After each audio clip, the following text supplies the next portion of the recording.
the Duke of Ravenscroft, had turned down every invitation in the county for 3 years.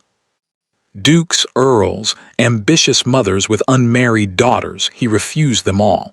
They called him cold. They called him heartless. Some said he had left his heart on a battlefield in Spain and never brought it home.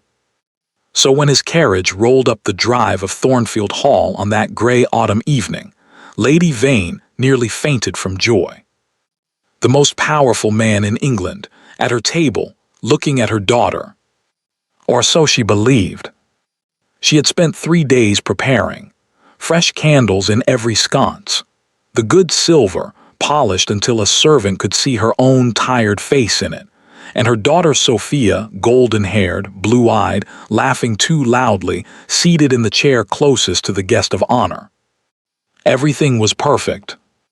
Everything except for the girl at the far end of the table, the quiet one, the plain one in the gray dress 2 seasons out of fashion, with ink on her fingers and her eyes fixed on her plate.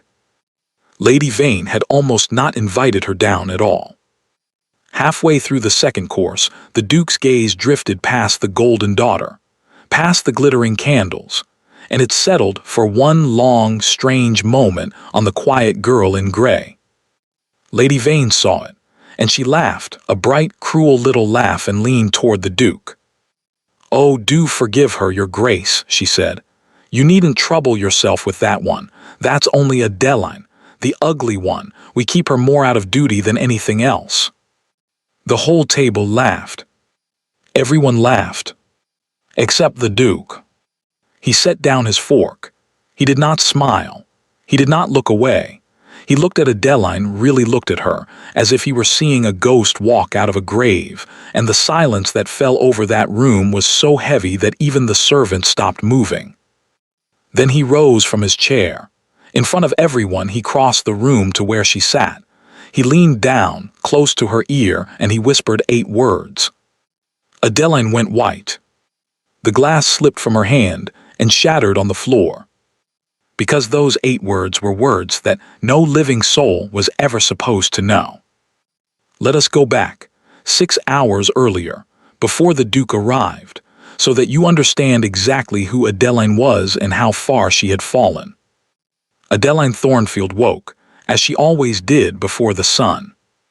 She woke in the small, cold room at the top of the house, the one with the crack in the window that let the winter in.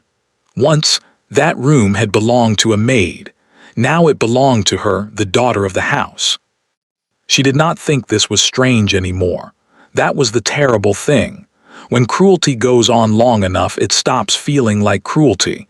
It just feels like life. She lit her own fire. She carried her own water. And then she went downstairs to help the cook, because there was too much to do that day and everyone knew it. "The Duke," said Mrs. Pratt, the cook, kneading bread with her heavy red arms. "The Duke coming here. I never thought I'd see the day." "Neither did my stepmother, I think," Adeline said quietly, and Mrs. Pratt gave a short laugh. Mrs. Pratt was the only one in that house who was ever kind to her.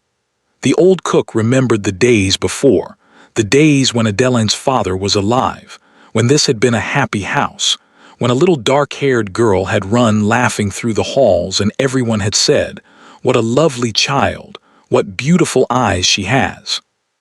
That was a long time ago. Her father had died when Adeline was 11. A fever in the space of a single week.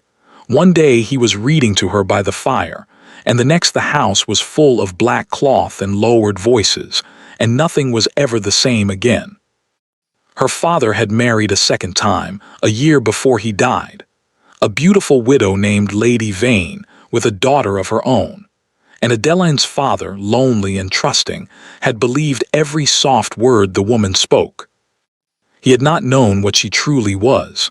He found out too late, or perhaps he never found out at all. Because the moment he was in the ground, Lady Vane changed. The lovely rooms went to Sophia. The pretty dresses went to Sophia. The tutors, the music lessons, the trips to London, all to Sophia. And to Adeline, the true daughter of the house, the heiress of Thornfield by every right of blood and law. To Adeline went the attic room, and the cold water and a new name. The ugly one. They said it so often that Adeline came to believe it. She stopped looking in mirrors. She let her stepmother cut her hair short and plain to save the trouble of it.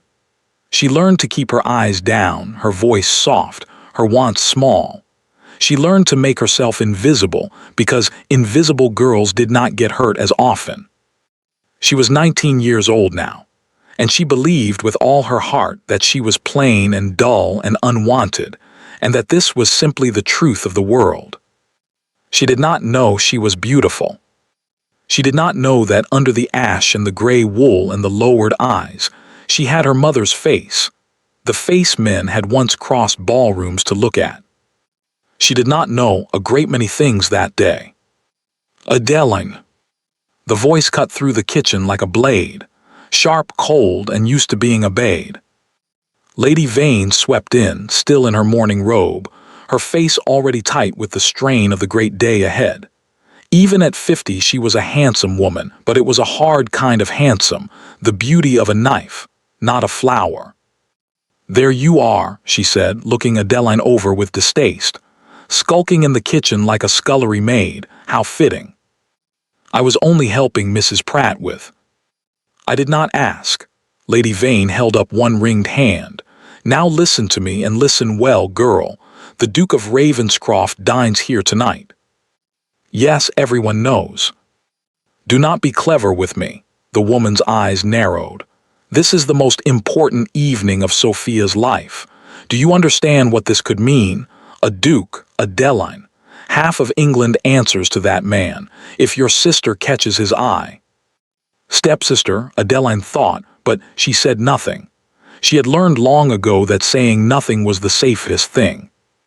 "Then everything changes for this family, everything, and I will not have it ruined."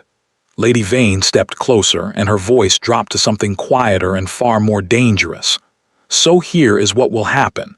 You will make yourself useful in the kitchen where you belong. You will not come to the table. You will not be seen. A man like the Duke does not need to look at something like you over his supper." Adeline kept her eyes on the floor. "Yes, stepmother." But something must have flickered across her face, some small, tired flash of hurt, because Lady Vane saw it and it displeased her. "Oh, don't sulk," she snapped. "It's not cruelty, it's kindness. I'm sparing you the embarrassment. You'd only sit there like a little gray mouse and everyone would wonder what was wrong with you." She turned to go, then paused at the door. "Sophia will wear the blue silk. See that it's pressed. That at least you can manage." And she was gone.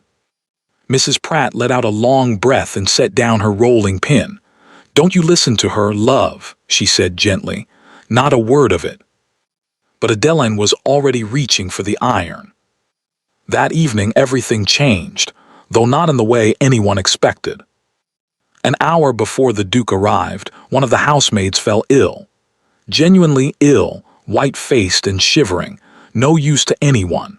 And Lady Vane, who cared nothing for the girl's health and everything for the perfection of her table, found herself suddenly short one pair of hands to carry the dishes.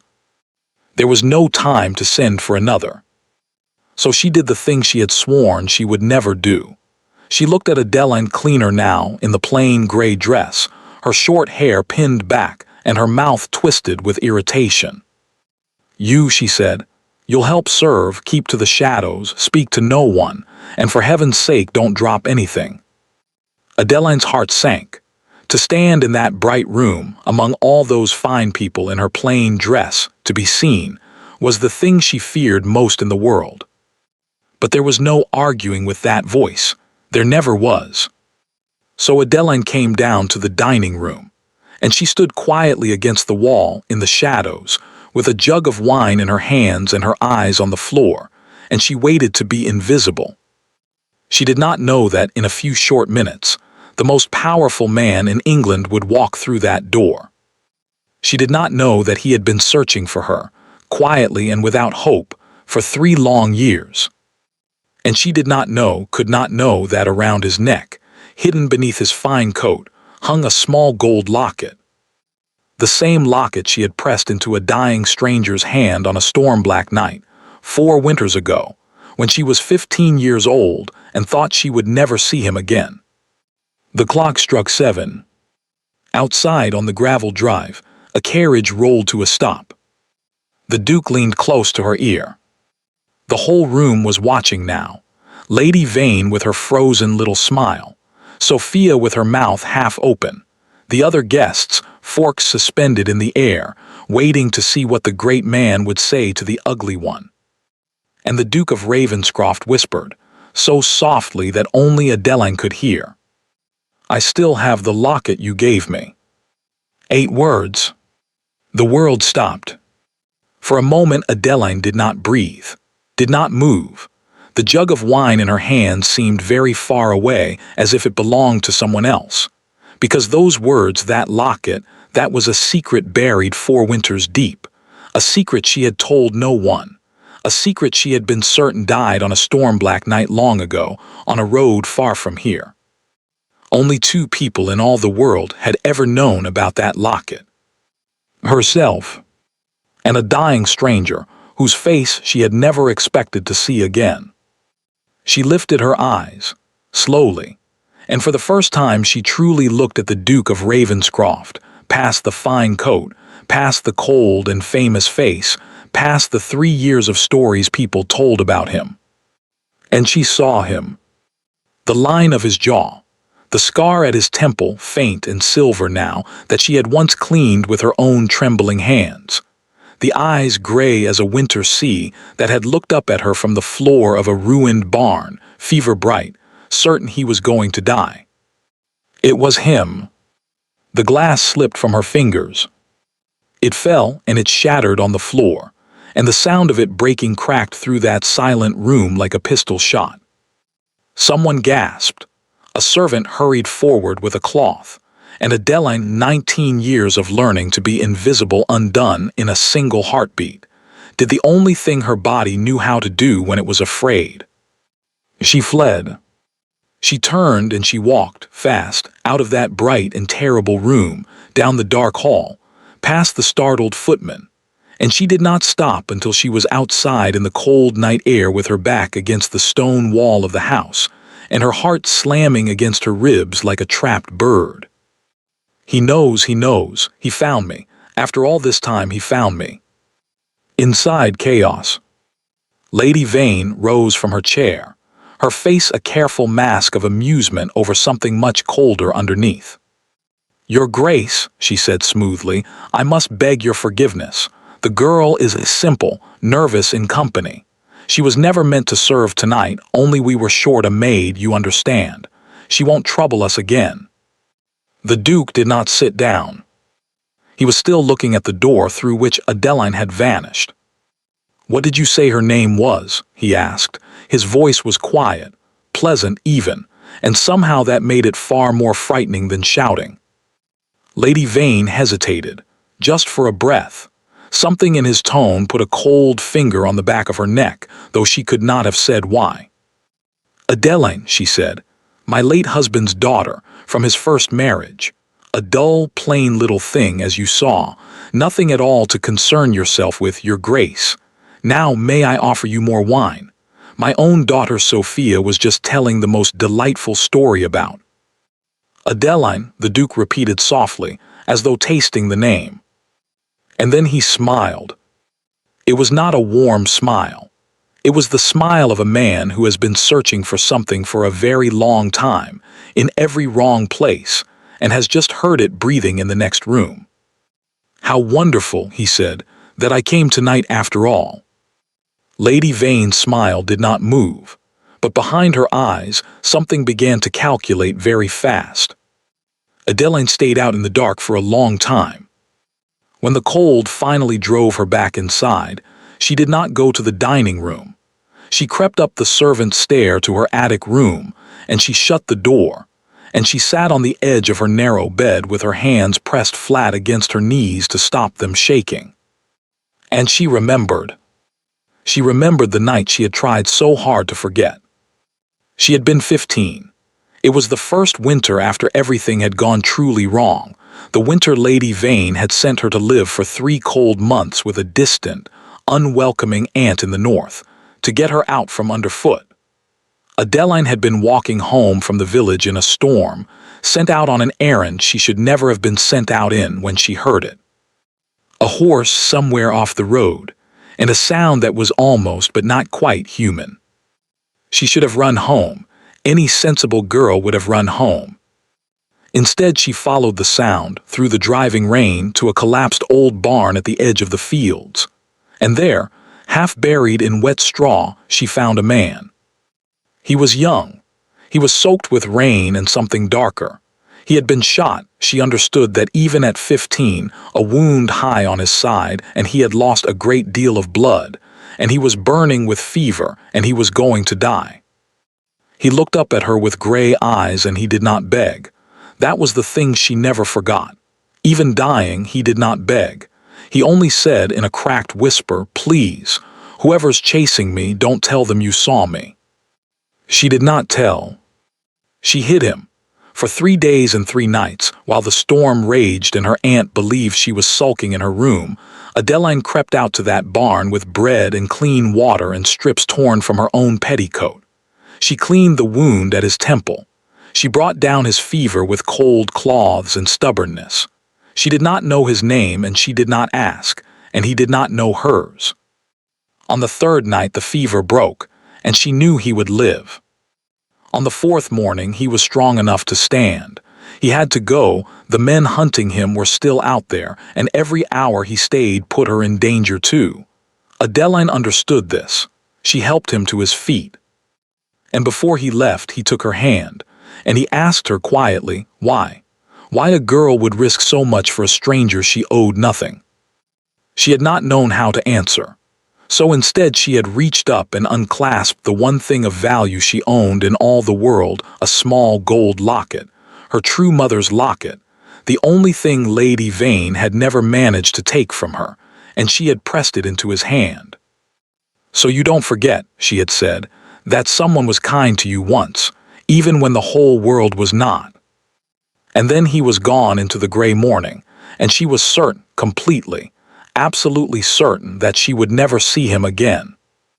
She had told no one, not a living soul. To hide a hunted man was a dangerous, foolish thing, and if Lady Vane had ever learned of it, there was no telling what she would have done. So Adeline had locked it away in the deepest part of herself, and in 4 long years she had almost managed to believe it never happened. And now that man was sitting downstairs at her stepmother's table. And he was a duke. And he had kept the locket. Adeline pressed her hand to her mouth. She did not know whether to laugh or weep. She only knew, with a terrible certainty, that her small, invisible life had just cracked open like that glass on the dining room floor, and that nothing now would ever go back to the way it was. Down below, the great front door opened and closed. Through her cracked window, Adeline watched the Duke of Ravenscroft cross the gravel to his carriage. At the door of it he stopped, and he turned, and he looked up, directly up, at the small dark window at the top of the house, as if he had known exactly where she would be. Their eyes met across the dark. He did not smile. He did not wave. He only inclined his head once slowly, a bow, the kind of bow a gentleman gives a lady, the kind of bow no one had given Adeline in 9 long years. Then he climbed into his carriage and was gone. Adeline stood at the window a long time after the sound of the wheels had faded. She did not hear the door open behind her. "Well," said Lady Vane in a voice like cold silk, "isn't this interesting?" Adeline spun around. Her stepmother stood in the doorway, a candle in her hand, and her face in the flickering light was not angry. That was the frightening thing. It was thoughtful, calculating. She was looking at Adeline the way a woman looks at a coin she has just discovered has value after all. "The Duke of Ravenscroft," Lady Vane said slowly, stepping into the little room, "does not look at girls. Not for 3 years has that man looked at a single girl. And tonight he crossed a room, Adeline, for you." She set the candle down. "Now why," she said very softly, "would he do a thing like that?" And Adeline, looking into her stepmother's cold and clever eyes, understood that she was in far more danger now than she had ever been when she was only the ugly one. Because the ugly one was safe, the ugly one was invisible, the ugly one had nothing anyone wanted. But a girl a duke would cross a room for. That was a girl worth destroying. The letter came 3 days later. It arrived on fine cream paper, sealed with wax the color of blood, and it bore a crest that made the footman's hands shake as he carried it in. The crest of Ravenscroft. Lady Vane took it at once, of course. Nothing came into that house that she did not open first. She read it standing by the window in the morning room, and Adeline, passing in the hall with an armful of linens, saw her stepmother's face change as she read, saw the sharp eyes narrow, saw the slow, cold smile begin. "Sophia," Lady Vane called out, sweet as poisoned honey. "Sophia, my darling, come here at once. You will not believe our good fortune." Adeline froze in the hallway, the linens forgotten in her arms. Sophia came running, golden curls bouncing. "What is it, Mama? What does it say?" Lady Vane held up the letter like a prize. "The Duke," she said, "is searching for someone, a young woman. It seems that some years ago, when he was a soldier and far from home, his life was saved by a girl who found him wounded, who nursed him back to health, and who asked for nothing in return." Her smile widened. "He has been trying to find her ever since. He wishes to repay the debt, and he believes, Sophia, that she may be somewhere in this very county." Sophia's pretty face wrinkled in confusion. "But I never saved any soldier, Mama. I don't understand." "No," said Lady Vane softly, "but you're going to have." And in the hallway, standing very still, Adeline understood exactly what her stepmother meant to do. They cornered her that same night. Adeline was in the kitchen, alone, banking the fire for the evening, when Lady Vane came in and shut the door behind her. And this time she did not come with cruelty in her face. She came with something worse. She came smiling. "Sit down, Adeline," she said. "We are going to have a little talk, you and I, a friendly talk." Adeline did not sit down. Every instinct in her body was screaming. "That soldier the Duke spoke of," Lady Vane said, circling the kitchen table slowly. "The girl who saved him, that was you, wasn't it?"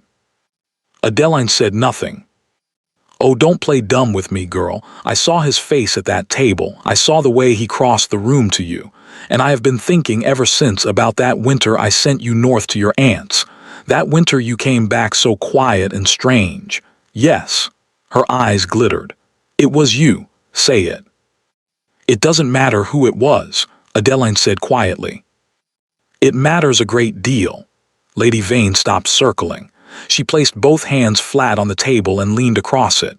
"Because you, my dear, are going to tell me everything, every detail, what he looked like, what was said, and most of all," her voice dropped, "you gave him something, didn't you? Some little token. I want to know exactly what it was." Adeline's blood ran cold. "The locket," she meant the locket. "No," Adeline whispered. "No," Lady Vane's smile did not waver. "Let me explain your situation, child, so there is no confusion. Sophia is going to be the girl who saved the Duke. Sophia is going to marry into the greatest house in England, and you are going to help make that happen, because if you do not—" She let the silence stretch. "Mrs. Pratt is old," she said at last gently. "Too old to find another position if she were to be dismissed without a character. And that kind old woman, the only soul in this house who has ever shown you a scrap of kindness, would be out on the road by winter's end. Because of you. Because you were selfish." Adeline's throat closed. It was the cruelest thing Lady Vane could have chosen. Not a threat against Adeline herself. Adeline had long ago stopped being able to be frightened for her own sake. But Mrs. Pratt, warm-armed Mrs. Pratt, who slipped her extra bread and called her love. "You wouldn't," Adeline breathed. "Try me," said Lady Vane, "and find out." And so Adeline, hating herself with every word, told her. Not everything. Some deep, stubborn corner of her heart held a few things back, the private words she had spoken to him, the exact way he had looked at her, the reason she had done it at all. Those she kept. Those were hers. But the rest she gave away. The wounded soldier, the ruined barn, the 3 nights, and the locket, the small gold locket that had been her true mother's, with a painted portrait of her mother inside it and 2 initials engraved upon the back. Lady Vane drank it all in, greedy as a spider. "There," she said when Adeline had finished. "Was that so hard?" She straightened, smoothing her skirts. "You may go to bed now. And Adeline," she paused at the door, "if you ever breathe a word of this to the Duke or to anyone, Mrs. Pratt will be gone by morning, and I will make quite sure everyone knows it was your doing. Do we understand each other?" Adeline could not speak. She only nodded. And Lady Vane, well pleased, swept out. The days that followed were a kind of slow torture. Adeline watched it happen from the shadows, powerless, as her own past was stitched onto her stepsister like a stolen gown. She watched Sophia being coached. Hour after hour in the drawing room, Lady Vane drilling her daughter on the details. "No, no, you found him in a barn, not a cottage. Say it again," until the lies came smooth and easy from Sophia's rosebud mouth. She watched a locket being made, a clever forger's copy, gold and small, with a portrait inside and 2 initials on the back, near enough to fool anyone who had only heard it described. She watched Sophia practice looking modest and brave, practice the little catch in her voice when she said, "I only did what anyone would do." And she watched, worst of all, the day the invitation came for Sophia to dine at Ravenscroft itself, to be presented to the Duke, to tell him to his face the story that belonged to Adeline. There was nothing she could do. If she spoke, Mrs. Pratt was ruined. If she stayed silent, a lie would marry a Duke. The night before Sophia was to leave for Ravenscroft, Adeline crept down to the kitchen and found Mrs. Pratt still awake, dozing by the embers. "You've been crying, love," the old woman said, taking one look at her. "What's the matter? What have they done now?" And Adeline wanted so badly to tell her, to pour the whole terrible thing out. But she looked at Mrs. Pratt's kind, tired, trusting face, the face they were holding hostage, and she could not. "Nothing," she said. "I'm only tired." Mrs. Pratt patted her hand. "You're a good girl, Adeline," she said. "The best girl in this whole rotten house, whatever they call you. Don't you ever forget it." And Adeline nearly broke apart right there. Sophia left for Ravenscroft the next morning in the blue silk, with the forged locket around her neck and her mother's lies rehearsed to perfection. Lady Vane watched the carriage roll away and permitted herself a rare, genuine smile. Everything was going exactly as she had planned. She did not notice, no one noticed, the small figure standing at the top window of the house, watching the same carriage go, with tears on her face and both hands pressed against the cold glass. Adeline watched until the carriage disappeared through the gates. Then she whispered to no one at all, "He'll know. When he asks her something only I would know, he'll know she's lying." But even as she said it, her heart sank, because Sophia was beautiful, and Sophia was charming, and Sophia had an answer for everything now. And Adeline was only the ugly one.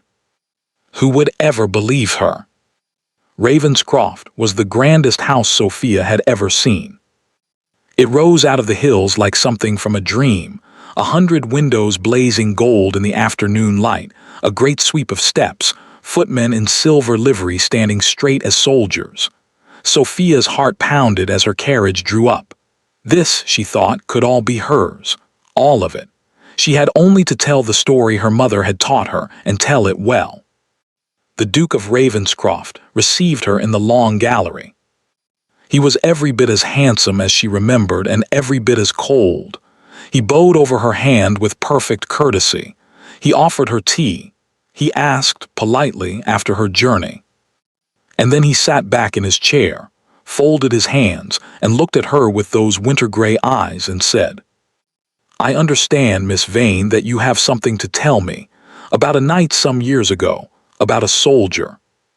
Sophia took a breath, and she began. She told it beautifully. Her mother had trained her well. The wounded man in the barn, the storm, the 3 long nights of nursing. She let her voice tremble in the right places. She looked down modestly when she said, "I only did what anyone would have done, Your Grace." The Duke listened to all of it without a word. His face gave away nothing. When she had finished, there was a long silence. "How remarkable," he said at last. "And tell me, Miss Vane, for I confess my memory of those days is clouded by fever, you gave me something, did you not? A keepsake, before I left." "Oh, yes." Sophia's hand went to her throat to the little gold locket that hung there. She lifted it and showed him just as her mother had drilled her. "This. I gave you this. Though I see you no longer have it," she added with a small, forgiving smile. The Duke looked at the locket for a long moment. "May I?" he said. Sophia unclasped it and handed it to him. He turned it over in his long fingers. He studied the little painted portrait inside. He read the 2 initials engraved on the back.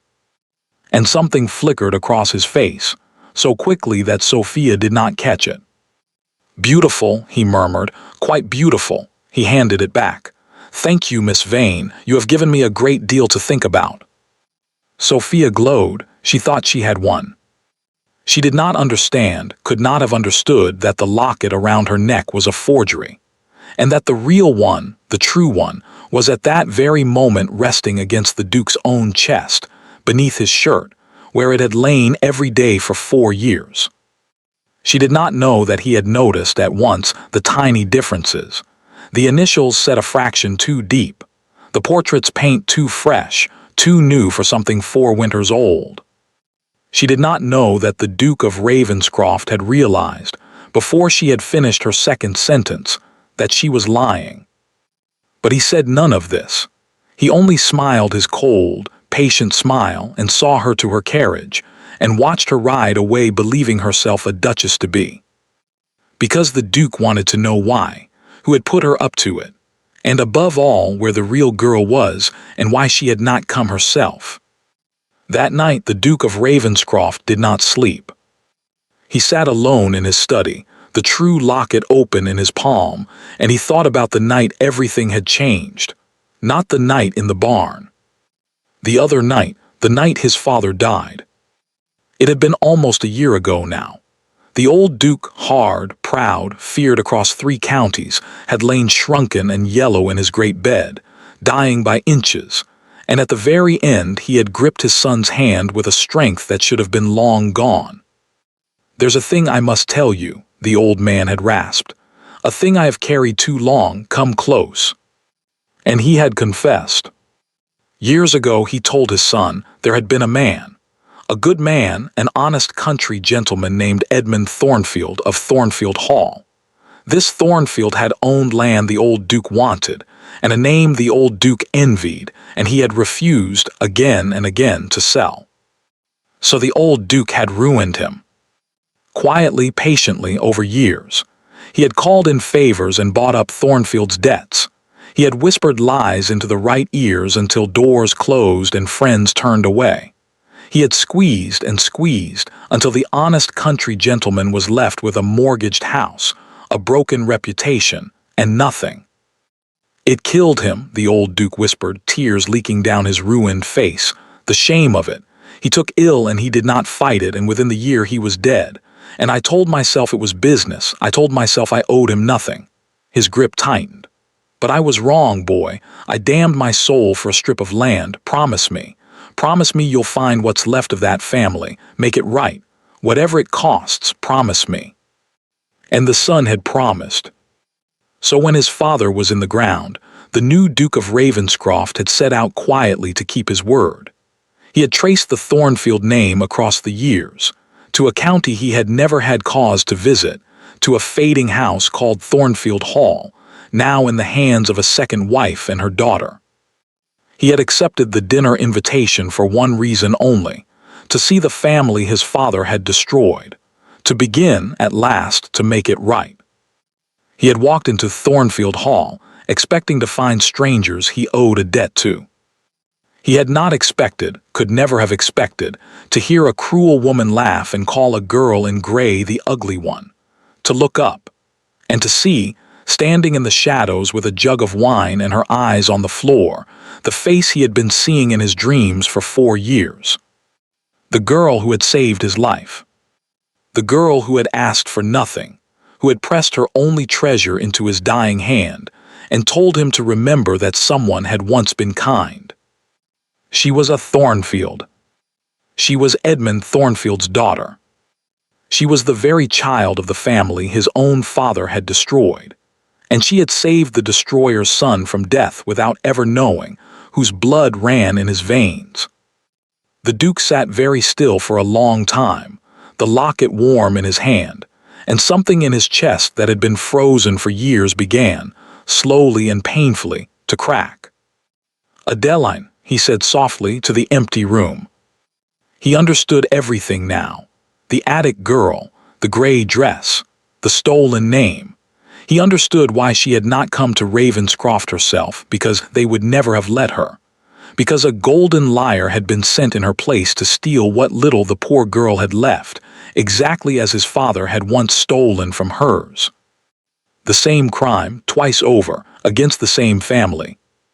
The Duke rose from his chair. He would not allow it, not this time, not while he had breath in his body and his father's promise on his soul. "Ready the carriage at first light," he told his manservant. "We return to Thornfield Hall." "To see Miss Sophia again, your grace." "No," said the Duke of Ravenscroft, and for the first time in 3 years, something like fire came into his cold gray eyes. "To see the real one." Lady Vane knew something was wrong the moment Sophia came home. Her daughter swept in glowing, full of the grand house and the silver footman and the handsome, attentive Duke. "He listened to every word, Mama. He held my hand at the door. He said I had given him a great deal to think about." Sophia twirled, delighted with herself. "I think he means to propose. I truly think he does." But Lady Vane was not a fool.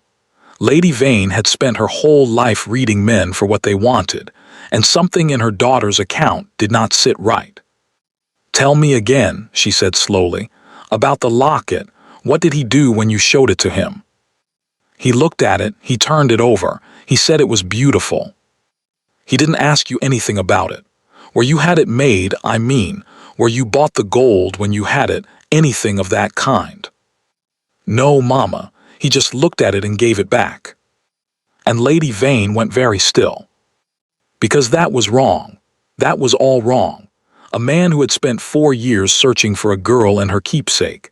A man who finally held that keepsake in his hand again. Such a man does not simply glance at it and hand it back with a pleasantry. Such a man weeps or laughs or clutches it to his heart. Such a man asks 100 questions.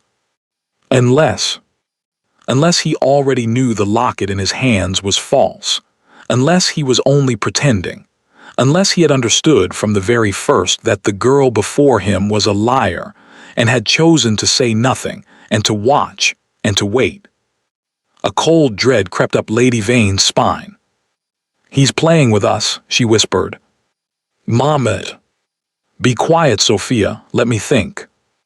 If the Duke knew Sophia was lying, then he knew the real girl was still out there. And there was only one girl it could be. Only one person in this house who had ever been north, who had that quiet, watchful look, whom the Duke had crossed a room to reach. Adeline. If the Duke came back, if he ever spoke to Adeline alone, for even a moment the whole thing would collapse. The lie, the forged locket, the stolen story, and worse. Because if Adeline told him what had been done to her, told him about the stolen name and the attic room and the cruelty of years, then a Duke's fury would fall on this house like the wrath of God. Lady Vane would lose everything. She might even face the law. There was only one solution. Adeline had to be gone before the Duke came back. She moved that very night. Lady Vane understood that she could not simply throw the girl out, not now, not with a Duke sniffing at the door. If Adeline were seen begging in the village, if she talked, it would be ruin. No, Adeline had to disappear in a way that no one would question, in a way that would make her word worthless even if she did talk. So Lady Vane did the wickedest thing she had done yet. She sent for the magistrate, and she reported, with tears in her eyes and a tremor in her voice, that her poor late husband's daughter, a troubled, unstable girl she was so sorry to say, had stolen from her jewelry, a quantity of silver, money from the household box. She produced the evidence herself, a brooch and 2 silver spoons, which she had that afternoon hidden beneath the loose board in Adeline's own attic floor. "It breaks my heart," she wept to the magistrate. "We took her in, we clothed her, we fed her, and this is how she repays us. I fear she is not right in her mind, sir. I fear she is a danger. She must be taken somewhere she can do no more harm."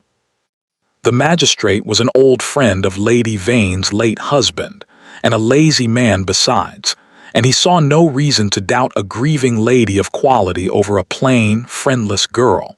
He signed the papers.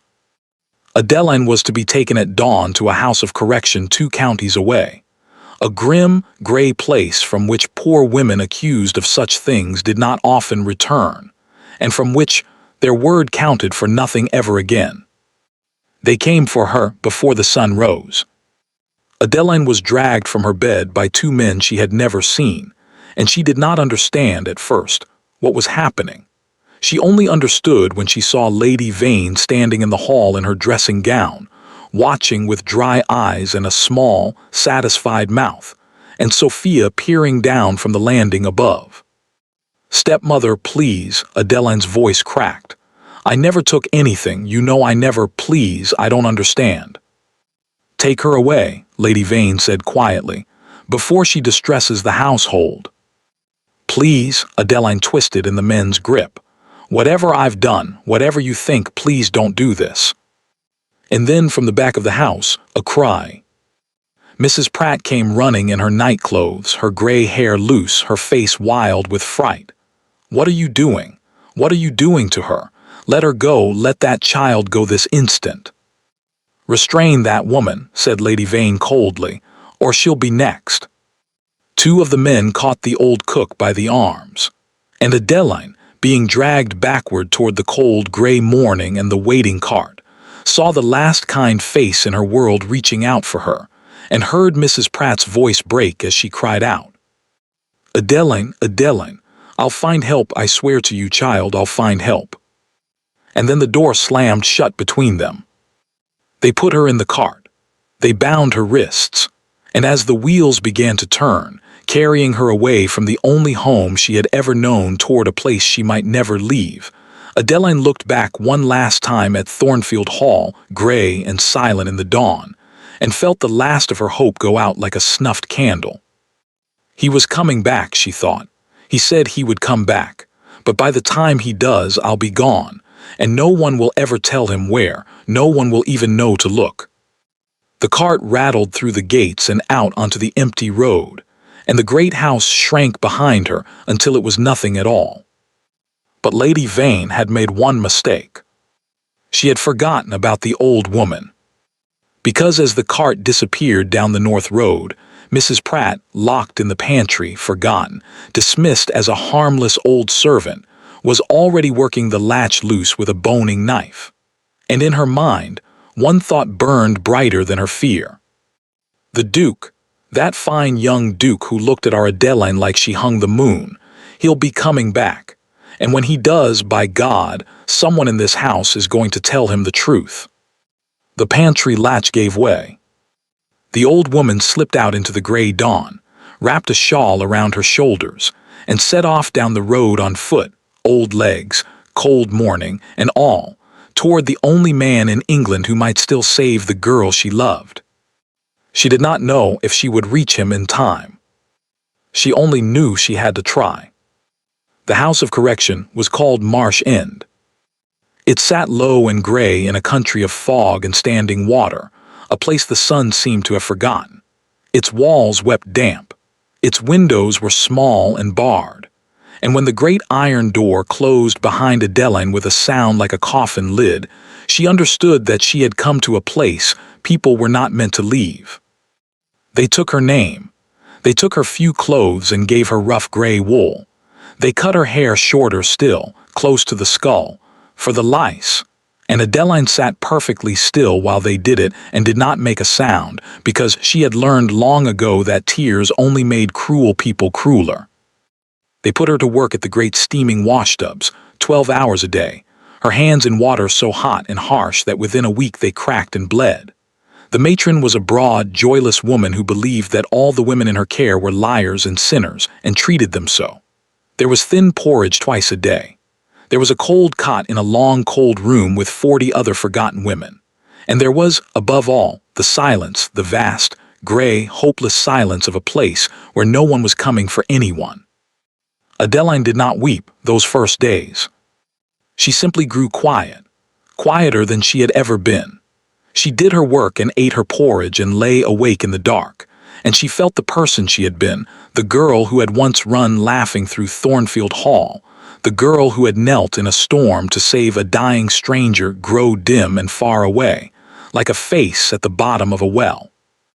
No one knows I am here, she thought. No one will ever know.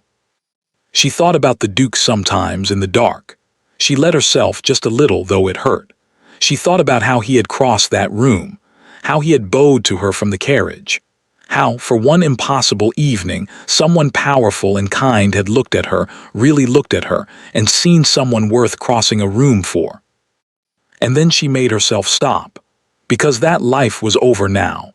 That had been a dream, and she was awake, and the sooner she stopped hoping, the less it would hurt. By the end of the second week, Adeline had stopped looking at the door. That was how you knew, at Marsh End, that a woman had given up. She stopped looking at the door. Back at Thornfield Hall, Lady Vane was triumphant. With Adeline gone, vanished into a place from which no word would ever come, the last danger was past. And now Lady Vane moved quickly to secure the prize before the Duke could think too hard about anything. She wrote to Ravenscroft, a warm, gracious letter. She spoke of how deeply the visit had moved her dear Sophia, how the connection between the two young people was so evident, so touching. She all but named the wedding day. And when a reply came, brief, cool, but not a refusal, Lady Vane chose to read it exactly as she wished. She announced to the household, to the village, to anyone who would listen, that her daughter Sophia was to marry the Duke of Ravenscroft. The banns would be read. The date would be set. It was, she declared, the finest match the county had seen in a generation. Sophia was measured for a wedding gown of white silk and Belgian lace. The village buzzed. Tradesmen bowed lower. And Lady Vane walked through her days wrapped in a satisfaction so complete it was almost warmth. She had won. The plain girl was gone and forgotten. The golden girl would be a duchess, and no one now would ever know the truth. She had thought of everything. Almost everything. 2 counties away, on a cold road, an old woman was still walking. Mrs. Pratt had been walking for 3 days. She had no money for a coach. Her feet were blistered and bleeding inside her worn shoes. She had slept in a hayrick one night and a church porch the next, and she had eaten only what kind strangers pressed into her hands along the way. She was 70 years old and her chest ached with every mile, and more than once she had sat down at the roadside certain she could not rise again. But every time she thought of Adeline, of the way that child had said I'm only tired when her heart was clearly breaking, of all the small cruelties that girl had borne for years without complaint, of the 2 silver spoons she knew that sweet girl had never touched. And every time Mrs. Pratt got up and walked on. On the 4th day, footsore and half-starved, she came at last within sight of the great house on the hill. 100 windows, silver footmen, the crest of Ravenscroft above the gate. The footmen tried to turn her away, of course. A ragged old woman with bleeding feet and wild gray hair, they thought her a beggar and moved to send her off. But Mrs. Pratt planted her feet, and she filled her old lungs, and she cried out in a voice that carried all the way up to the great windows. "Tell the Duke it's about the girl. Tell him it's about Adeline." And high above, a window opened. The Duke of Ravenscroft had been in a black temper for 3 days. He had gone back to Thornfield Hall as he'd sworn, only to be told with sweet regret that the girl Adeline had been sent away to relatives in the north, and no, they could not say precisely where, and how strange that his grace should ask after such an unimportant person. He had known it was a lie. He had known it in his bones, but he had no proof, no name, no place, nothing to act on.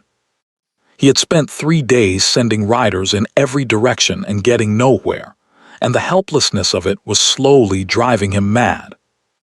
And now, from his study window, he heard an old woman's cracked voice cry a name into the courtyard. "Adeline." He was down the great staircase before his manservant could speak. He flung open the door himself, and there in the courtyard stood a ragged, exhausted old woman, swaying on her feet, who looked up at him with fierce, tear-filled eyes and gasped. "Your Grace, thank God you'll see me." She grabbed the doorframe to stay upright. "It's all lies, sir. Everything they told you. The one who came here, the pretty one with the locket, she's a fraud, sir. Her mother put her up to it. The real girl, the one who saved you, the one you've been asking after, her name is Adeline, and she's the true daughter of that house, and they've taken her, your Grace. They've had her locked away in a house of correction on a false charge of theft, 2 counties off, because she knew the truth and they feared she'd tell you." The Duke had gone very white. "Where?" he said. His voice was terrible and quiet. "Which house? Tell me the name." "Marsh End, sir. On the marshes past Ellingham. But you must hurry." The old woman's voice cracked and broke. "A place like that, sir, it breaks people, body and soul. And she's been there near 3 weeks already, and my Adeline, she's had so little kindness in her life, sir, so little I'm afeared of what such a place will do to her. I'm afeared there won't be much left to save." For one moment, the Duke of Ravenscroft did not move. Then something happened in his face that his servants had never seen in 3 years of service. Something raw and human broke through the cold, and his gray eyes blazed like a winter storm. "Ready my fastest horse," he said, "now, and see that this woman is fed and warmed and given the finest room in this house. She has done a braver thing today than any soldier I ever fought beside." And then the Duke of Ravenscroft was gone, down the steps, into the saddle, and out through the gates at a gallop, riding north as though the devil himself were behind him. Toward the marshes, toward Marsh End. Toward Adeline, who had stopped looking at the door. He rode through the night. The Duke of Ravenscroft did not stop to rest, did not stop to eat, did not stop for the rain that came down in cold gray sheets across the marshes. He changed horses twice at coaching inns, throwing gold at startled ostlers and swinging back into the saddle before the beast had caught its breath. His fine coat was soaked through. His hands were raw on the reins. And still he rode, north and east, into a country of fog and standing water, following the old woman's directions like a man following a thread through the dark. "A place like that breaks people," she had said. "I'm afeared there won't be much left to save." The words drove him harder than any spur. He thought, as he rode, of the girl in the barn, 15 years old, soaked to the bone, kneeling in the wet straw beside a dying stranger and pressing her only treasure into his hand. So you don't forget that someone was kind to you once, even when the whole world was not. For 4 years those words had lived in him.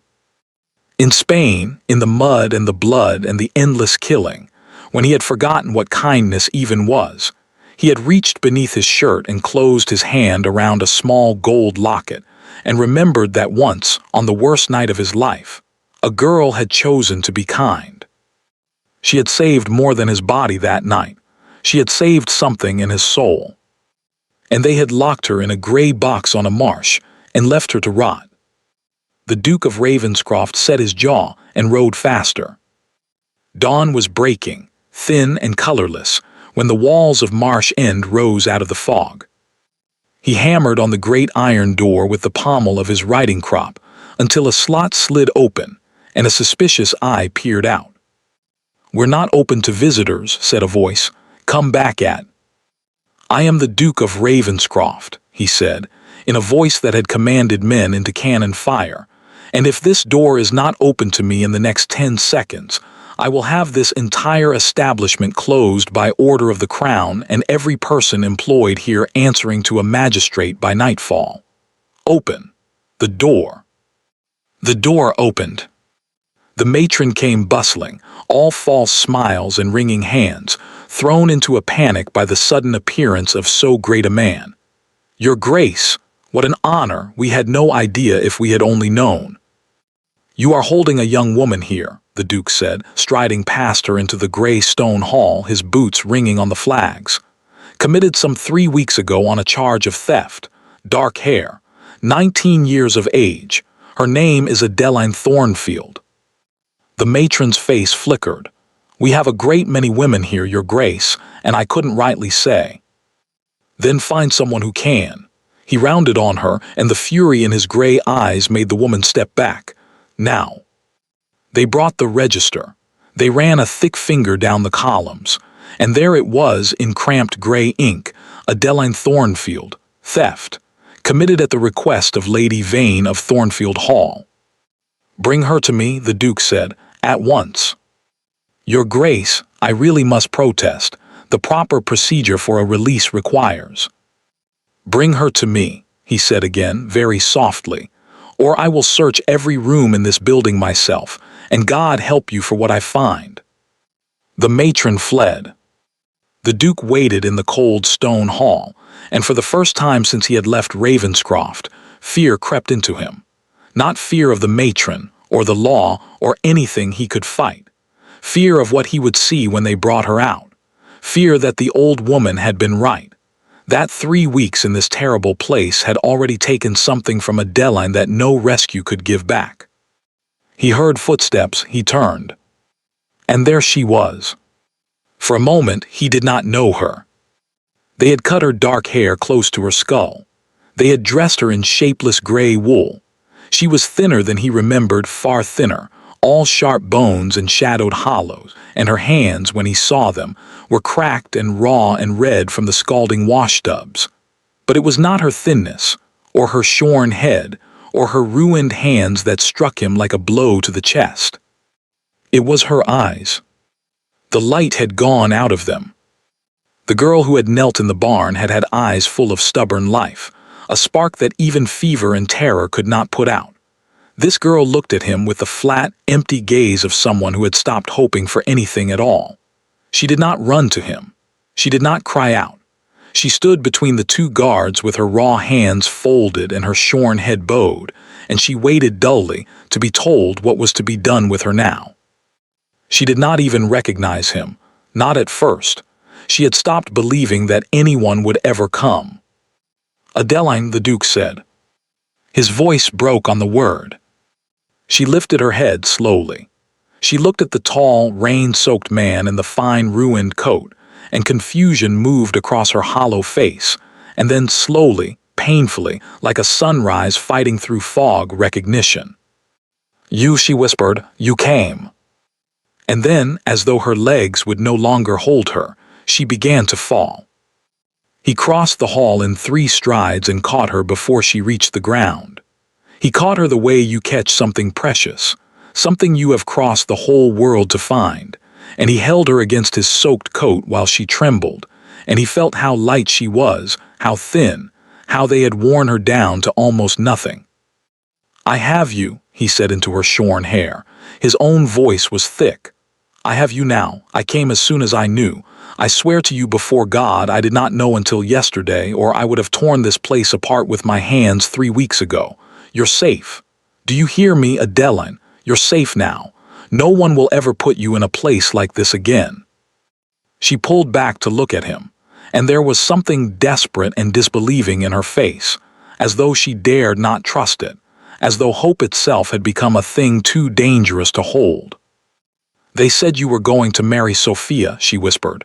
"The banns, the wedding gown, they told me." "I am going to marry no one," he said fiercely, "but the girl who saved my life, and that girl is you." She shook her head. She actually shook her head and stepped back from him, out of his arms, and wrapped her raw hands around herself as though to hold herself together. "You mustn't say that," she said. "You don't know what you're saying. You've made a mistake. I'm nobody. I'm the ugly one. I'm a thief. They've got it in the book. I'm a criminal now. Her voice cracked. "You should go, Your Grace, please, before someone sees you here with someone like me. You'll ruin yourself. Please just go." And the Duke of Ravenscroft understood in that moment the true cruelty of what had been done to her. It was not only the attic room, or the cold water, or even this gray prison. It was that they had made her believe it. 9 years of the ugly one, the plain one, the nobody, and now a stolen name and a false crime, until the girl herself no longer believed she was worth saving. So he did not argue with her. Instead, he did something better. He reached up slowly to the collar of his shirt, and he drew out, from where it had lain against his heart every single day for 4 years, a small gold locket on a worn ribbon. Adeline went utterly still. "You gave me this," he said quietly, "on the 4th morning in a ruined barn in the winter you were 15 years old. You had nothing in the world, and you gave me the only thing of value you owned. Do you remember what you said to me?" She stared at the locket. She could not speak. "You said," the Duke went on, and his voice was very gentle now, "so you don't forget that someone was kind to you once, even when the whole world was not." He closed his hand around the locket. "I have not forgotten, not one single day. Through a war, through my father's death, through 3 years when I thought I would never find you, I did not forget. Those words kept me alive when nothing else could. You kept me alive." He opened the locket then and turned it toward her, so she could see the small, painted portrait inside. "This is your mother," he said softly. "I did not know that 4 years ago. I only knew it was the face of someone you had loved. But I know it now. Because I know who you are, Adeline Thornfield. I know whose daughter you are. And there is a thing I must tell you, a thing that will be hard to hear, but you deserve the whole truth at last from someone who will not lie to you." And there, in the cold, gray hall of Marsh End, the Duke of Ravenscroft told her everything.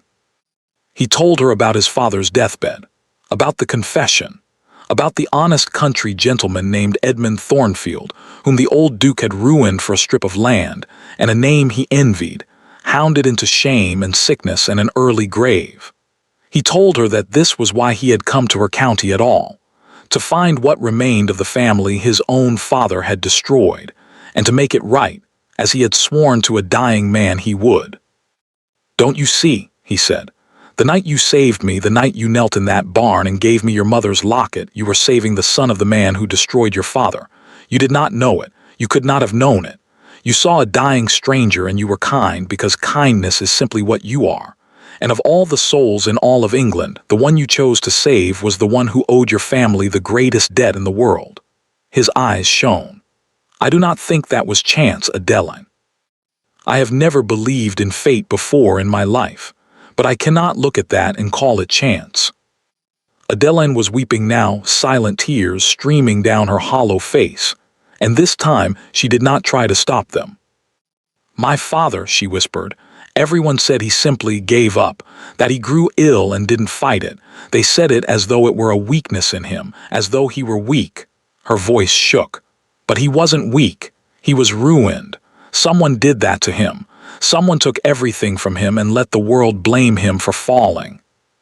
"Yes," said the Duke quietly, "and that someone was my father, and I will spend the rest of my life making it right if you will let me, not out of pity, not out of guilt." He stepped closer and took her raw, ruined hands in both of his gently, as though they were made of glass. "But because 4 years ago a girl saved my life and my soul in a barn in a storm, and I have loved her every day since, and I have finally found her, and I am not going to lose her again." The matron, hovering by the door, cleared her throat nervously. "Your Grace, forgive me, but there is the matter of the charge. The girl was committed for theft, signed by a magistrate, and the law is the law. We can't simply—" The Duke turned his head, and the look he gave her silenced her utterly. Earl, he said, was committed on the word of Lady Vane of Thornfield Hall, the same Lady Vane who sent a forger's daughter to my house wearing a counterfeit locket to lie to my face and steal a debt that was never hers. The same Lady Vane who has, for 9 years, kept the true and legal heiress of Thornfield Hall as a servant in her own home, under a false name, robbed of her inheritance and her very self. His voice dropped, cold and final. There has indeed been a theft, madam, a monstrous one. But it was not this girl who committed it, and before this month is out, every soul responsible will answer for it before the law. I give you my word as a peer of this realm. Now, fetch the girl's release, fetch her something warm to wear, and pray to God that I am in a forgiving mood when I remember your part in keeping her here." The matron scrambled to obey. Within the hour, they walked out through the great iron door of Marsh Inn together, the Duke of Ravenscroft with his coat wrapped around Adeline's thin shoulders, and Adeline with her shorn head held, for the first time in 9 years, not bowed but high. The fog was lifting.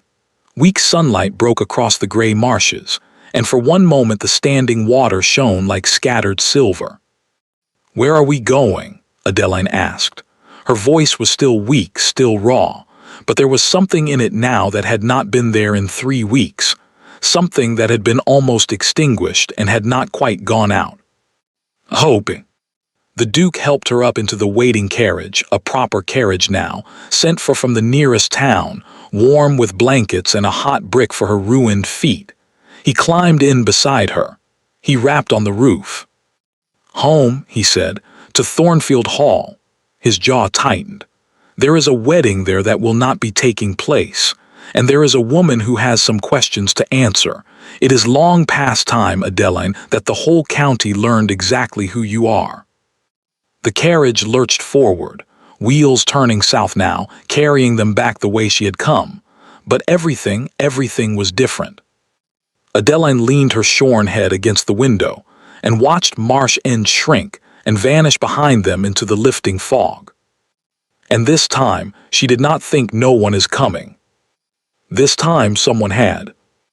The wedding of Sophia Vane to the Duke of Ravenscroft was set for a Saturday in late autumn, and all the county was invited. Lady Vane had spared no expense, of course, that she did not truly have, but which she was confident of repaying the moment her daughter became a duchess. The old church at the edge of the village was decked with white flowers and trailing ivy. A feast had been ordered that would empty 3 larders. Sophia's gown of white silk and Belgian lace hung waiting in her chamber, and the whole neighborhood had turned out in its Sunday best, the squires and their wives, the parson, the shopkeepers, the farmers, the curious and the envious and the merely hungry for a fine free meal. They filled the church to its ancient rafters and spilled out into the churchyard, murmuring and craning their necks, waiting to see a country girl marry the grandest man in England. The only person who did not seem entirely at ease was the bridegroom, because the bridegroom was not there. The appointed hour came. The bell had been rung. The parson stood ready at the altar with his prayer book open, and Sophia waited in the porch in her white silk, her golden curls dressed with orange blossom, her mother beside her radiant with triumph. And still, the Duke of Ravenscroft did not come.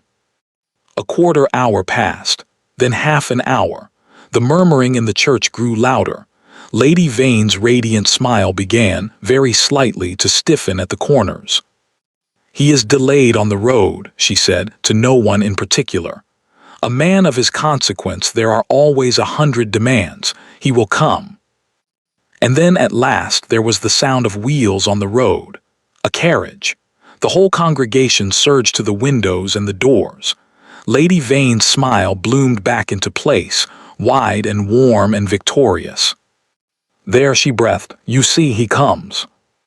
The carriage swept up to the church and stopped. A footman opened the door, and the Duke of Ravenscroft stepped down, tall, grave, magnificent in dark blue, exactly as a duke should look on his wedding day. But he did not come alone. He turned, and he handed down from the carriage a young woman. For a moment, no one knew her.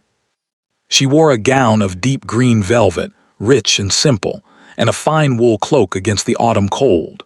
Her dark hair had been cut short, too short for fashion, but someone had dressed it with care, and against her pale face it looked not shameful but striking, like a portrait of some grave young queen from an older, harder age. She was still too thin. There were still shadows under her eyes and a rawness to her hands that no glove could quite hide. But she held her head high, and she looked out at the staring crowd without flinching, and there was in her whole bearing a quiet, terrible dignity that made the murmuring die away to nothing. It was Lady Vane who knew her first. The color drained from her face all at once as though a plug had been pulled. Her mouth opened. No sound came out. That's the ugly one," someone whispered in the crowd. "That's the plain daughter, the one that was sent away, the thief." "That," said the Duke of Ravenscroft, in a voice pitched to carry to every corner of that churchyard, "is Miss Adeline Thornfield, the true and only daughter of the late Edmund Thornfield, the lawful heiress of Thornfield Hall, and the woman who, 4 years ago, at 15 years of age, saved my life." A gasp went through the crowd like wind through wheat. "No," Lady Vane said. Her voice came out cracked and strange. "No, that's your grace, you are mistaken. That girl is a thief. She was lawfully committed. She is disturbed in her mind. She was committed," the Duke cut across her, cold as iron, "on your word, on a charge you invented, with evidence you yourself placed beneath her floor." He mounted the church steps slowly, and the crowd parted before him, and every eye in that place was fixed on the unfolding scene. "Shall I tell them, Lady Vane? Shall I tell them all how it was done? Or would you prefer to confess it yourself here, before your neighbors and your God?" "This is slander," Lady Vane hissed. "This is, your grace, whatever that girl has told you. She is a liar, a jealous, spiteful liar. She has always resented my Sophia, Then explain the locket." The words fell into the silence like a stone into a well. Lady Vane went still. "The locket your daughter wore to my house," the Duke said, "when she came to tell me she had saved my life. I have it here." He drew from his coat a small gold locket, the forgery, and held it up for all to see. "A clever piece of work, made, I have since confirmed, by a jeweler in the next town some 3 weeks ago at your commission, paid for from your household accounts. A copy of this." And he drew out the second locket, the true one, worn and old on its faded ribbon. "This one," he said quietly, "was given to me 4 years ago in a barn in a storm by the girl who nursed me back from death. I have worn it every day since. It contains the portrait of a woman, this woman." He opened it and turned it to the crowd, though few could see the tiny image. "The mother of Adeline Thornfield, painted for Edmund Thornfield's daughter and no one else. Your daughter, Lady Vane, carried a counterfeit and told me she had painted her heart into it. She did not even know whose face was inside." His voice turned to ice. "Because she was never in that barn. She never saved anyone. You sent her to steal a debt of honor from the very girl you had already robbed of everything else." Sophia broke first. She had been standing frozen in her white silk through all of it, and now, with every eye turning toward her, with the whole edifice of the lie crumbling around her ears, she did the only thing left to her. She burst into tears. "It was Mama," she cried. "It was all Mama's idea. She made me learn it, she made me say it, she made the locket. I didn't want to. I told her it was wrong. Adeline, I'm sorry, I'm sorry." She turned and fled, sobbing, orange blossom scattering from her hair, pushing through the scandalized crowd and vanishing down the road in her wedding gown, and no one moved to stop her. Lady Vane stood alone on the church steps. The triumph was gone from her face entirely now. In its place was something cornered and ugly and afraid. She looked from the Duke to the silent, staring crowd, her neighbors, the people before whom she had lorded her fine match for weeks, and she saw in their faces not respect, not envy, but a dawning, delicious contempt. "You have no proof of any of it," she said, but her voice had lost its silk. "It is her word against mine, a servant girl's word against a lady of—" "It is not her word alone," the Duke said. And he raised his hand, and a second figure climbed down from the carriage. Mrs. Pratt. Warm and fed and rested now, in a good gray gown the Duke's household had given her. The old cook came forward and stood at the foot of the church steps and looked up at Lady Vane with steady, unafraid eyes. I served in that house 30 years, she said, and though her voice was old it carried. I served Edmund Thornfield, God rest him, and I watched his little girl grow. And I watched you, madam, turn that child into a servant in her own home. I watched you starve her of every kindness. I heard you plot to steal her story and hand it to your own girl. And I saw, with these two eyes, the magistrate's men drag that innocent child from her bed on a lie, while you stood by in your dressing gown and smiled. She turned to the crowd. I walked 4 days on these old feet to fetch his grace, because there was not one other soul in that house with the courage to, and I'll swear to every word of it before any judge in England. Let them hang me for a liar if I speak false. I'll take the risk. Will she? The crowd erupted, and Lady Vane, at last, understood that it was over. Justice, when it came, was not loud. It did not need to be. The false charge against Adeline was struck from the record within the week. The lazy magistrate, suddenly very eager to please a duke, tripping over himself to correct the error. The evidence of Lady Vane's fraud, the jeweler's testimony, the household accounts, Mrs. Pratt's sworn statement, all of it was laid before the court. Lady Vane, who had schemed her whole life to rise, found every door in the county closed against her. Her creditors, no longer expecting a duchess in the family, descended all at once. Thornfield Hall, which had never truly been hers, was restored by law to its rightful owner, Adeline, and Lady Vane and her daughter were required to quit it with nothing but the clothes they had brought into it years before. There was no prison for them in the end. The Duke, when it came to it, did not press for it, not out of mercy for the woman, but because Adeline asked him not to. Why, he asked her gently when she made the request. After everything she did to you, 9 years, Adeline, Marsh End, your father's memory, why spare her? Adeline was quiet for a long moment, looking out the window at the gray autumn fields.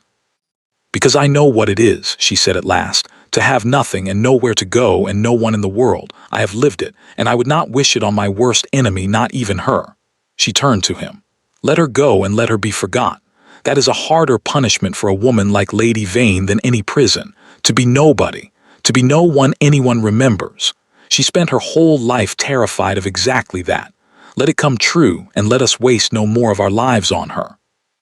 The Duke looked at her for a long moment, and something in his chest ached with love and wonder. You are, he said quietly, the least ugly person I have ever known. And Adeline, who had been called the ugly one 10,000 times, until she had believed it in the very marrow of her bones, heard those words, and finally, began to believe something else instead. He proposed to her on a gray afternoon at Thornfield Hall, in the very room where her father had once read to her by the fire. He did not do it grandly. He simply took both her hands were healing now, the cracks fading, though he would always hold them as though they were precious. And he knelt before her, this Duke before whom half of England bowed, and he asked her, very simply, if she would do him the honor of becoming his wife. I have loved you since I was dying in the dark and you knelt down beside me, he said. I loved a voice and a kindness and a locket for 4 years before I ever knew your face. I do not want to make it right for your family out of duty, Adeline. Duty is what my father felt at the end when it was too late. I want to spend my life beside you because there is no one else in the world I could ever want. Marry me, not to repay a debt. Because I cannot imagine a single morning I would wish to wake without you in it. Adeline looked down at the man kneeling before her, and she thought of the girl she had been 3 weeks ago in the gray wool at Marsh End who had stopped looking at the door, who had been so certain that no one was coming, that no one would ever come, that a person like her did not get saved. She wished fiercely that she could reach back through time and whisper to that girl in the dark, hold on, just hold on a little longer. He's coming. Someone is coming. You were always worth coming for." "Yes," she whispered. And then, because it did not feel like enough, she said it again, louder, laughing and crying at once, the light coming back into her eyes all at once and blazing there brighter than it ever had before. "Yes, yes, I'll marry you." He rose and gathered her into his arms, and outside the window the first snow of winter began to fall, soft and silent over the fields of Thornfield, the same kind of snow that had fallen 4 years before, on a storm-black night, when a girl with nothing had chosen to be kind to a dying stranger, and had, without knowing it, saved them both. 3 winters later, the snow came early to Thornfield. It began just after noon on a still gray day, drifting down over the fields in soft, slow flakes, settling on the old stone walls and the bare black branches of the orchard, until by evening the whole world had gone white and silent and new. Inside the great hall, the fires were lit and roaring. Candles glowed in every window, warm and gold against the dark. And if a traveler had chanced to pass along the North Road that night and looked up at Thornfield Hall standing bright and welcoming on its hill, he might have thought to himself that here, surely, lived people who had never known a single day of sorrow in all their lives. He would have been wrong, of course. But he would not have been wrong about tonight. Adeline, the Duchess of Ravenscroft now, though she still could not quite hear the title without a small startled pause, as though someone were speaking of a stranger, sat by the tall window of the west drawing-room, watching the snow come down. She was not the girl the county had once whispered about. 3 years of safety, of warmth, of enough food and enough sleep, and enough love had filled out the sharp hollows of her face and put a bloom back in her cheeks. Her dark hair had grown long again and hung loose about her shoulders in the firelight. Her hands, those hands that had once been cracked and bleeding from the scalding tubs of Marsh End, had long since healed. Only she and her husband knew that on cold nights they still ached a little, a small quiet reminder that never quite let her forget. She did not mind the ache. She had made her peace with it. It was, she had decided, a useful thing to carry, a small door that opened, whenever she touched it, onto the memory of exactly how far she had come, and exactly how many other girls were suffering still in places like the one she had escaped. That memory had become, in 3 years, the work of her life. Because the Duchess of Ravenscroft had not spent her new fortune only on gowns and horses and fine dinners, as another woman in her place might have done. She had spent a great deal of it, quietly and stubbornly, on the girls no one else remembered. She had used her husband's name and her own hard-won will to force open the doors of Marsh End itself, and 3 others like it, and she had seen the cruelest of the matrons turned out and better ones put in their place. She had founded a house near the village, a good, warm, clean house, where girls who had been cast off by the world, girls accused and abandoned and forgotten, could come and be safe, and be taught a trade, and be told, perhaps for the first time in their lives, that they were worth something after all. She visited that house every week. She learned the girls' names. She sat with them and listened to them, and when one of them looked at her with the flat, dead eyes of someone who had stopped hoping, the eyes she remembered wearing herself in a gray hall on a marsh, she would take that girl's hands in her own healed ones and say, very gently, I know exactly how it feels. I have sat where you are sitting, and I am telling you that it does not end here. Hold on. The door will open. Someone is coming." And more often than not, in time, the light would come back into those eyes. The people of the county, who had once called her the ugly one, called her something quite different now. They called her the kindest woman in England. And the strange thing, the thing that would have astonished Lady Vane beyond all reckoning, was that they did not say it because she was a duchess. They said it because it was true. Behind her, the drawing-room door opened, and the Duke of Ravenscroft came in, brushing snow from his shoulders. His gray eyes warmed the way they were now only ever warm at home. "She would not sleep," he announced, until she had said good night to her mother. And I have learned in 2.5 years of fatherhood that there is no arguing with a Thornfield woman who has made up her mind. And in his arms, wrapped in a white wool blanket, blinking sleepily at the firelight, was their daughter. Her name was Margaret. They had named her for Adeline's mother, the woman whose small painted face had lived inside a locket through a war and a prison and 4 long years of searching. Little Margaret had her father's gray eyes and her mother's dark hair, and a stubborn set to her small chin that both her parents privately suspected boded a great deal of trouble in the years to come, and neither of them would have changed for all the world. Adeline rose and took the child into her arms, and Margaret nestled against her with a small, contented sigh, and one fist curled into the front of her mother's gown. "There now," Adeline murmured, pressing her lips to the little girl's dark hair. "There now, my love, Mama's here. Mama will always be here." She had made that promise the day the child was born, and she meant to keep it with everything she had. She knew better than most mothers could ever know exactly what it was to be a child whose mother was gone.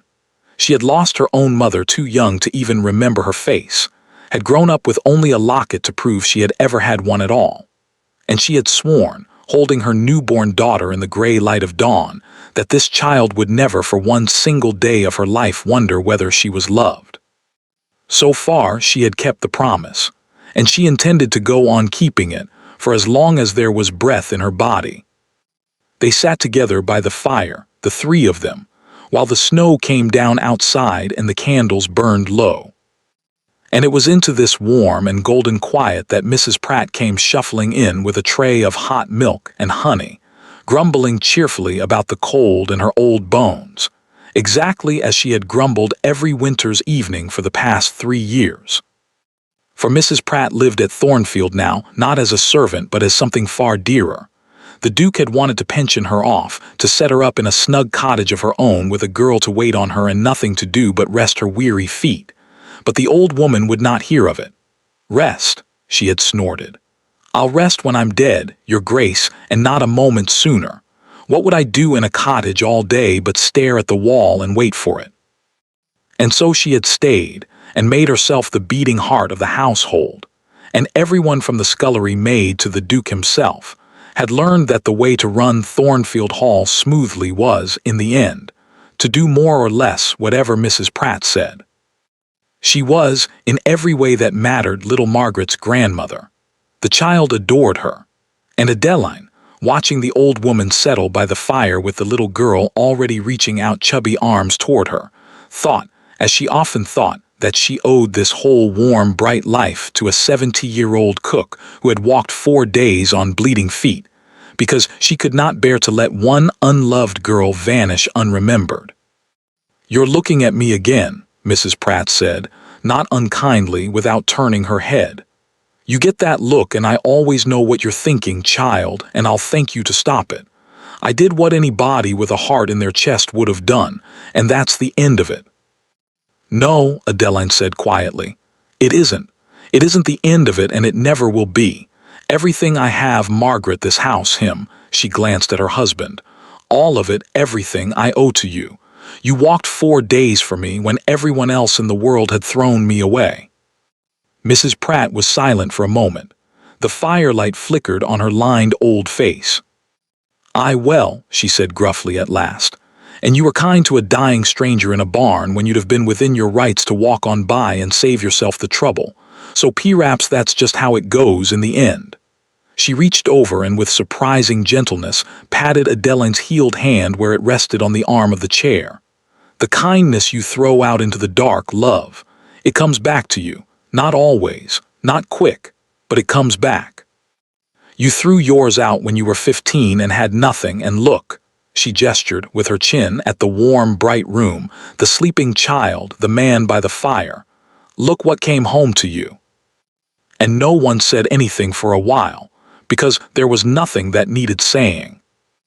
Later, when Margaret was at last asleep and had been carried up to her nursery, and Mrs. Pratt had retired grumbling to her rooms, Adeline and her husband stood together at the tall window, watching the snow. 3 years ago tonight," he said quietly.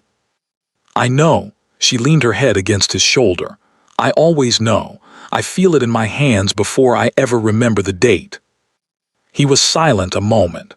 Then he reached into his coat, the old habit of years, though he did not wear it against his skin any longer, and drew out the locket. The true one. The small gold locket, worn thin and smooth now with handling, on its faded ribbon. I have been thinking, he said, that it is time this went home. Adeline looked at it, at the little gold oval that had traveled so far and seen so much. Through a war, through a prison, through the long dark years when it had been the only proof either of them had that the other was real. What do you mean? She asked softly. He opened it and turned it toward the firelight, so the small painted face inside glowed warm and living.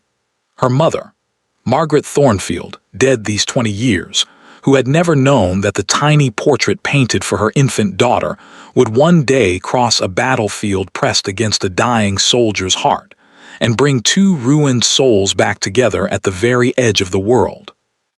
I have carried your mother with me for 7 years now, the Duke said. She kept me alive when I did not want to live. She led me back to you when I had almost given up hope. I owe this, he touched the locket gently, more than I could ever say, but she was never mine to keep. She was always meant for her daughter. He closed Adeline's fingers around it. And now there is another daughter. A little girl asleep upstairs with your dark hair and my gray eyes, who will grow up one day and want to know where she came from, and who her people were, and what kind of woman her grandmother was. His voice was very gentle. Give it to Margaret when she is old enough. Tell her the whole story. Tell her that her grandmother's face kept two people alive. Tell her that kindness thrown out into the dark comes home. And tell her, he smiled, that she comes from a very long line of women who were braver than anyone ever gave them credit for. Adeline could not speak. She only closed her hand around the locket and closed her eyes and let the tears come, not the tears of Marsh End, not the silent, hopeless tears of the attic room, but a different kind entirely. The kind that comes when a heart has been full for so long that it must, at last, spill over. I will, she whispered when she could. I'll tell her all of it, every word. They did not go to the barn until the spring. But when the snow had melted and the first green had come back to the fields, they took the carriage out one soft April morning, the three of them together. Adeline and her husband and little Margaret bundled between them, and they drove north, far north, to a county of low hills and wide skies, to a place Adeline had not set foot in for 7 years. The old barn was still there, at the edge of a fallow field, though it had sagged further into ruin. The roof had fallen in entirely now. Grass grew up through the floor where a girl had once knelt in the wet straw beside a dying man. Birds nested in the broken rafters. It was a small, humble, forgotten place, and a stranger passing by would have seen nothing in it at all. But Adeline stood in the doorway with her daughter on her hip and her husband's hand in hers, and she looked at the spot, the exact spot. She would have known it anywhere, where the whole of her life had turned on the hinge of a single choice. She might have walked on that night. She had thought of it ever since 100 times. A frightened 15-year-old girl, out alone in a storm, hearing a sound in the dark. Every ounce of sense she had told her to run home and lock the door, to keep her head down, to not get involved, to protect herself as she had learned so painfully to do. Instead, she had followed the sound into the dark, and she had knelt down, and she had chosen, when she had every reason in the world not to be kind. Right there, she said softly to Margaret, pointing. That is where I found your father. He was very sick and very frightened and quite sure he was going to die. And do you know what I did? The little girl, not yet 3, looked where her mother pointed with enormous gray eyes, understanding almost nothing and sensing, in the way small children do, that this was somehow a very important place. I helped him, Adeline said. That's all. I helped him because he needed helping and there was no one else to do it, and it turned out to be the most important thing I ever did in my whole life, more important than I could ever have known. She kissed her daughter's dark head. "Remember that, my love, when you're grown. The smallest kindness, the one nobody sees, the one you'll never be thanked for, that might just be the one that saves everything. You never know, you can never know. So you do it anyway. You always, always do it anyway." The Duke of Ravenscroft stood beside his wife in the ruined doorway, and looked at the place where he had nearly died and had, instead, been given back his life. Twice over, in a way, once by her hands in the straw and once by her love in the years that followed, and he found he could not speak at all. He only lifted his wife's hand to his lips, there in the broken sunlight, and kissed her healed fingers, one by one. That night back at the inn, when Margaret was asleep, Adeline took out the locket. She sat by the window in the lamplight and opened it and looked, for a long quiet while, at her mother's face. The face she was old enough now to see her own in, and her daughter's too. 3 generations of dark-haired women, looking out at each other across the years, through a small gold oval no bigger than a coin. "It comes back to you," Mrs. Pratt had said. "The kindness you throw out into the dark, it comes home." Adeline thought about the girl she had been, the ugly one, the nobody, the girl in the attic and the girl in the gray wool who had stopped looking at the door. She thought of all the years she had believed with her whole heart that she was worthless, that a person like her did not get saved, did not get loved, did not get a happy ending. She wished, as she had wished 1,000 times, that she could reach back through all those long cold years and take that girl by the hand and tell her the truth at last. "You were never the ugly one," she would say. "You were never the nobody. That was a lie they told you over and over until you believed it, but it was always, always a lie. The truth is that you were brave. The truth is that you were kind when kindness cost you everything. The truth is that inside you all along was the strongest and best heart in the whole cold world, and it never once broke, no matter how hard they tried to break it. Hold on, little one. Just hold on. There is a fire waiting for you, and a child with your dark hair, and a man who will cross the whole world to find you. It is coming. All of it is coming. You have only to hold on and be who you have always been, and let the kindness find its way home." She could not reach back through the years. No one ever could. But she could look forward. And one day, not yet, but one day, there would be a young woman with dark hair and gray eyes who would come to her and ask about the locket, and the barn, and the storm, and where she had come from and who her people were. And Adeline would sit her down by the fire and take her hands and tell her every word of it.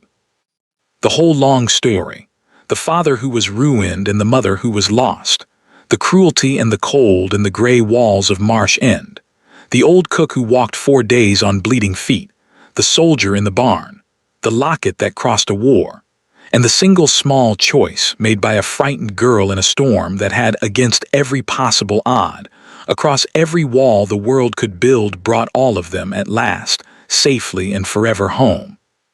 She closed the locket gently and held it against her heart, the way he had held it for so many years.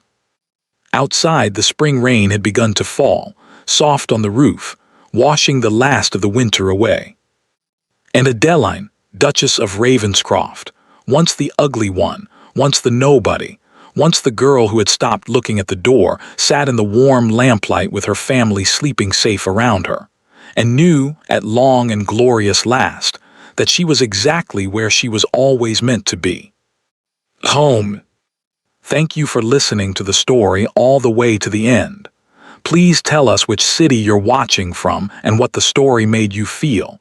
Don't forget to subscribe so you won't miss new stories.